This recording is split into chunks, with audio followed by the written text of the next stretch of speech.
The first night I heard my name whispered in my sleep, I tried to convince myself it was just a dream, stray thought echoing in the silence of my own mind. But you know that feeling, right? When something feels too real to be just a dream. Dreams don't usually whisper back when you ask them to stop. That was my first mistake acknowledging it. Every night after that, the voice grew bolder, louder, and disturbingly closer. It wasn't just a faint sound anymore. It was a presence. I could feel the cold breath on the back of my neck. A chilling sensation, as if someone invisible was lying right there beside me in my bed, their lips just inches from my ear. I started sleeping with the lights on, stuffing pillows around my head. Anything to block it out. But the sound seemed to seep through everything, a persistent, insidious whisper of my own name. Sleep became a battlefield. I was terrified to close my eyes. My work suffered.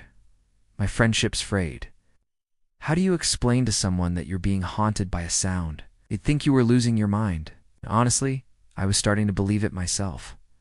Was this what a breakdown felt like? A slow, creeping unraveling of reality? I had to do something drastic. I decided to move. A new apartment, a fresh start. I thought, surely it couldn't follow me. It was just a weird acoustic quirk of the old building, right? A draft, maybe? I packed my things, left my old life behind, and hoped for quiet nights.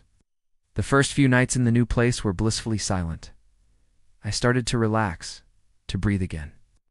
But then, on the fourth night, it came back. It was fainter at first, like a distant radio signal, but it was unmistakably the same voice. This time, it wasn't just in my bedroom. It crawled through the walls, a low murmur that seemed to come from the very structure of the building. Then it started coming through my phone. I'd be scrolling through social media, and a faint, distorted whisper would cut through the audio of a video. I'd be on a call, and I'd hear it breathing on the line. It was everywhere. It was in the dark corners of my mind, a constant nagging dread. One night, driven by a desperate need for proof, I set my phone to record audio while I slept. I needed to know if this was real, or if I was truly going insane. The next morning, my hands trembled as I hit play. For the first few hours, there was nothing but the soft sounds of me shifting in my sleep. But then, I heard my own voice, mumbling something incoherent. And then came the reply. A low, rasping laugh that didn't belong to me, sound that was pure malice. It was the voice from my nightmares, and it was laughing at me. In a blind panic, I smashed the phone. I threw it against the wall until the screen was a spiderweb of cracks and the device was dead. I thought, if I destroy the source, maybe I can destroy the connection. For a few days, silence returned. Last night, the terror reached a new level. I was standing in front of the bathroom mirror, washing my face, my eyes closed against the splash of water. When I opened them, my reflection was still for a second too long. Then, its lips moved, forming words before I could even think them. It mouthed silently, "Don't move. I'm behind you."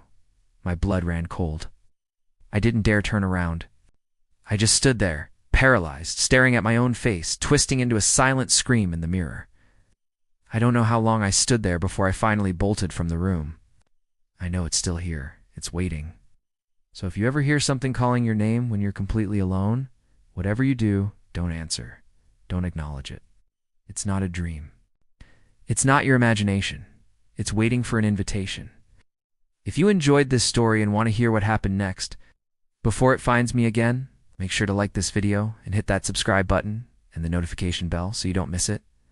Thank you for watching. Stay safe.